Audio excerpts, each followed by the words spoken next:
Let's do my thoughts, impressions, review style video, similar to the one I did on Silent Hill 2 Remake, but on Dragon Ball Sparking Zero. I have put many, many, many hours into this game now. There are some things that I adore about it and some things that did disappoint me a little bit, but I think that some of that is a me problem and some of it is a they could have done better problem. We'll go through it all. Before we go any further, I just want to stress that I have played an ungodly amount of Dragon Ball, Budokai Tenkaichi, and the original Budokai franchise in my life. They have been with me since everything. My mother credits the character illustrations in Budokai Tenkaichi with me learning to read rather than the teachers at my primary school. She thinks that that's the reason why I'm well-spoken. That's what she says. She also credited me learning maths to dueling in Yu-Gi-Oh! Because of numbers versus, going to school. This is the same woman that sent me to school with a lighter in my lunchbox that one time, but that's a whole different story. Anyway, the point is that I absolutely adore Dragon Ball. So when that trailer dropped a year or two ago of the Budokai Tenkaichi 4, which was kind of what we thought it was going to be called at the time, release trailer of Goku going Super Saiyan Blue, and it broke the internet, I was so excited.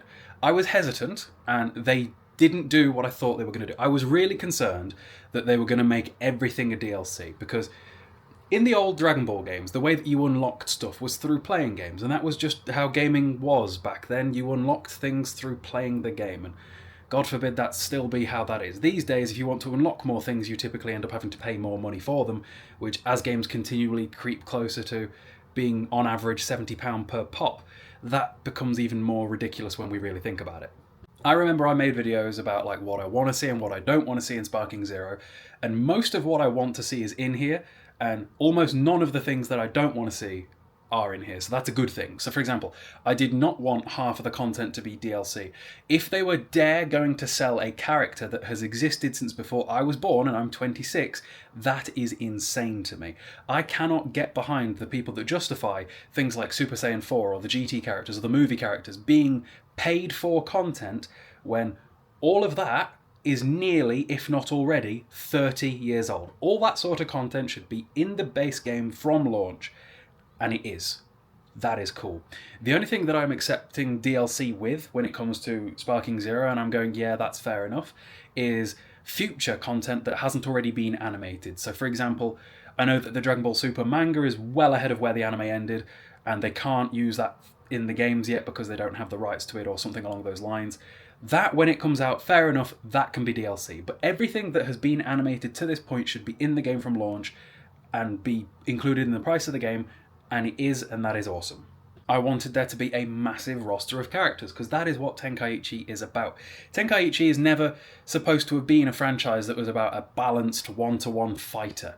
I think that the online scene in Sparking Zero is going to be pretty big, or at least for a while.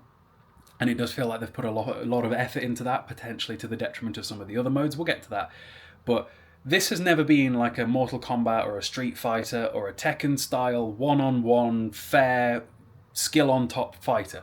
It should be unbalanced. Chaozu should lose to the majority of the characters in the game most of the time, for example. And it does feel like that. I see people complaining about how strong Super Saiyan 4 Gogeta is, or Whis, or Beerus, or whatever. And yeah, it should be like that. Good. That makes sense. It just does. I wanted the combat to return from Tenkaichi 2 and 3 specifically, near enough untouched, because it was about as good as I could have ever wanted it to be back then, and for the most part, I think they've done that, as well as they've put in mechanics that I don't think I've got my head around yet. I haven't worked out how to do some of the things that sometimes happen to me when I'm fighting people. I think that there are mechanics in this game that go deeper than whatever's below surface level. The fighting in this game, I think, at the highest level, when you look at some ranked play, is going to get pretty crazy. And in that instance, sometimes, and this is something that is a bit of a stereotype thanks to things like Spider-Man, the game is pretty good at making you feel like you're actually in the anime making these fights happen. You know how the stereotype with the Spider-Man things is, the game really makes you feel like Spider-Man. Yeah, we know you've said. The game, when the cool stuff is happening and you're able to make the cool stuff happen, where you're constantly flying around, teleporting, clashing, and they're responding in the same way to you, and teleport, all that thing, when it happens, some of the things that can happen in this game are so cinematic and cool that it is like a childhood dream. The graphics are are interesting to me. It definitely is a different kind of art style. I don't think they're trying to be perfectly modern with their graphics, we'll say. There's a bit of a trend in graphics at the minute where they try and make everything look crisp and clean and perfect and not necessarily stylized. I think there is an element of stylization here, and to be fair, the Tenkaichi games did the exact same thing. Like, if you go and play Tenkaichi 1, there is an interesting style to the way that game looks. The Budokai games are the same as well. Budokai 1 looks kind of weird because they picked a certain style for it. So I like that they've done that here, where they've definitely picked a certain style of how they wanted the game to look versus just trying to make everything look as realistic and modern as possible, you know? And because of that, I have seen some, let's be honest, probably kids, complaining that the game doesn't look as good as they wanted it to. But, like, it looks pretty great to me. Come on. By the way, guys, if you haven't already, do be sure to subscribe and all that sort of thing. I've got a spot over there that I would love a silver play button on one day, and each one of you that clicks the button is one more person towards that 100k. So the gameplay is near perfect to what I wanted it to feel like. I didn't want it to just feel like I was playing Xenoverse again. Xenoverse was the last modern Dragon Ball Z game that I played. I didn't play Xenoverse 2, and I haven't played Kakarot, but we'll get to that. And I didn't play Fighter Z or any of the other ones. I own them all, but I haven't gotten around to playing them yet, because when I heard that Sparking Zero was coming out and I had the itch to play a Dragon Ball game, and I was like, I'm gonna let that itch build and hopefully scratch the hell out of it with Sparking Zero. And for the most part, I think I have. The base game content at launch, the graphics, the gameplay, the amount of characters, the moves that the characters all have are so varied. Everything is here. Everything we wanted. It is a dream come true. It is. But, and these are a few big buts that I think might be a little bit specific to me, and it depends upon whether or not you care about this sort of thing. This isn't... We'll talk about this. First of all, this one's a minor one. This is a gameplay-related problem that I have. It's the only gameplay-related problem that I have. I don't feel sometimes like some of the hits are as impactful feeling as they should be. Sometimes, for example, in the old Tenkaichi games, the attacks that you would do mid-combo with the triangle button, whether it be the gut punch, the attack where you blow them away, the sweep, or the one where you spin them around, I feel like those felt like they had more impact, more feedback through the sounds and the sound design. And these days, the way that the controller can vibrate differently because controllers are fancy now, I feel like they could have made things feel a little bit more impactful than they do. Sometimes I hit somebody with a blast and I'm not even sure whether or not it's actually connected because they were a decent amount of distance. The only thing that's feeding back to me that I actually did hit them is the fact that the health bar dropped and that there is a health number in terms of damage that I dealt. Sometimes there isn't that feedback that I just kind of wish there was. That's a minor one, though. That is a minor one. You get over it after you've played for like 10 minutes. An example of that versus like an older Dragon Ball Z game was when you do the gut punch in burst limit and you'd see the fist stretch out through their back the way that it does in the anime. That gave you a real sense of, oh, that looks like it hurt. It's been pretty rare in Sparking Zero that I've done something and I've gone, oof, that looked painful, you know? My biggest flaw, and this is where arguments are potentially going to be made, because some people can't differentiate like criticism from saying that you hate everything about the game and it should never have been made. I think they really did half-arse the story of this game.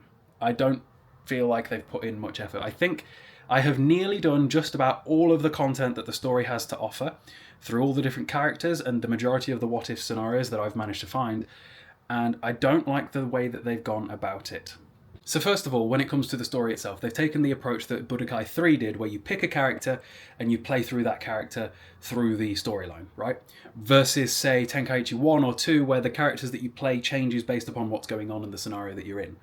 However, the problem with this is they also took the approach from Tenkaichi 3, where it's more of a slideshow, more of a greatest hits. You don't do every fight from the anime, and it moves at such a breakneck pace. You can genuinely have gone from the Saiyan Saga to Dragon Ball Super in about an hour, if that, as Goku. As everybody else, it's even less time, because obviously Goku's main character, he gets the most fights. As Vegeta, for example, Vegeta's storyline starts on Namek. You don't play the Saiyan Saga because he's the bad guy there. And then a lot of these sagas probably only have 2 or 3 fights each. Some might have a few more than that, like I think the Tournament of Power as Goku had more. And then on top of that, and again, I might have missed something here, maybe, I'm not sure. I think Goku is one of the only characters that gets a Dragon Ball Super segment. For example, I've just finished Vegeta, and there was no Dragon Ball Super segment. The trophy popped and the credits rolled, and I was like, hang on, we just beat Boo. Where's Dragon Ball Super? I was like, what? And it's not necessarily just the pace that you move through the storyline, it's the weight that is given to the moments throughout the story that I kind of dislike as well. For example, Goku gets mastered Ultra Instinct just in like that, and it's not treated as this massive thing like it is in the show, and it should have been an emotional moment. There should have been some weight behind it. There should have been a real cutscene. The way that the story is presented here is very often it is I'll call it like a postcard image with a white border and some text on it. The text isn't even narrated like it would have been in one of the old games. You just read it. You know, that's how it is. It'll just tell you what happened. Sometimes the game will go a little bit further where it'll do a bit of a cutscene, but typically what the cutscene will do is it'll have a freeze frame. It'll do something semi-cool, freeze frame, and then text. And then it'll cut to the postcard. And it's like, come on. Like, there is no weight given to, like, any of the transformations, any of the major emotional moments. Like, nothing, really. Even Vegeta's final atonement versus Majin Buu seemed a bit half-arsed, you know? The speeches that Vegeta gives through the Tournament of Power just didn't hit the way that they should have hit. And I did the fight 3 times, I think, where Vegeta gives the all you're doing is running your mouth speech to Belmod. And all 3 times it got interrupted by Supreme Kai, and I'm like, what is happening right now? It really feels like they almost didn't care about the storyline for this mode. Now, a lot of people's justification behind why this is okay is that we all know the story of Dragon Ball.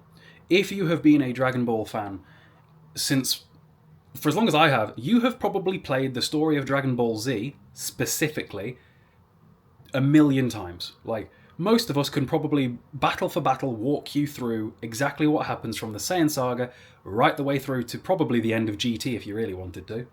And I'm aware that Dragon Ball Z Kakarot is the game that, like, I'm describing that I wanted. For example, I haven't played it yet, but I'm now definitely going to. But I know that that game gives the emotional weight to the cutscenes and animates them properly and really makes it look good.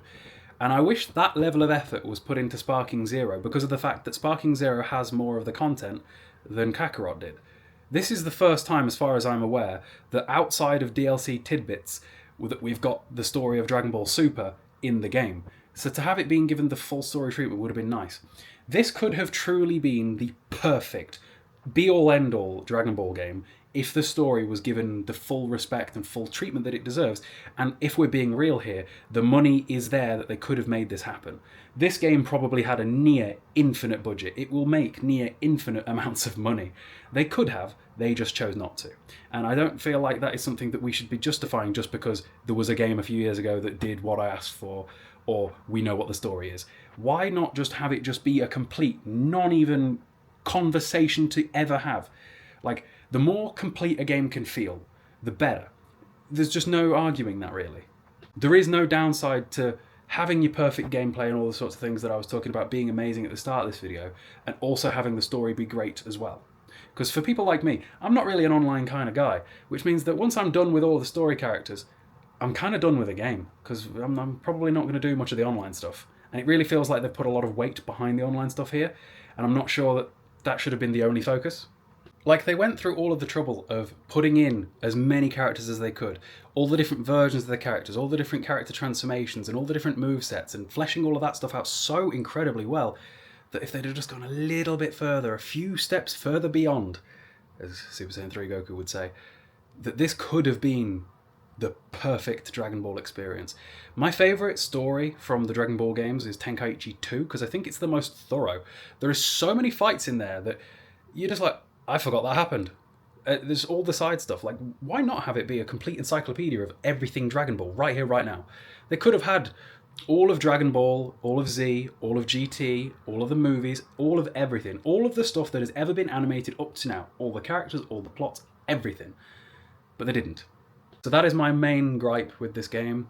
It doesn't mean that I hate the game. I really, really love the game. I'm really enjoying the game. It's just that I wish they'd put more effort into the way that they did the story and just fleshed it out a hell of a lot more, because I just think with what they've done, the story mode is just, it feels tacked on almost. Like, it feels like what they have done is the bare minimum they could get away with due to the fact that it needed a story mode, because you can't not have a story mode at all in this. Like, anybody remembers going from Tenkaichi 2 to 3? Everybody loves Tenkaichi 3. When people talk about the history of Tenkaichi, 3 is the one that everybody always bigs up, right? But for me, 2 is my favourite, because the gameplay is near identical between 2 and 3, but 2 had a much more fleshed out story. That's why I prefer 2. For me, it's a preference thing.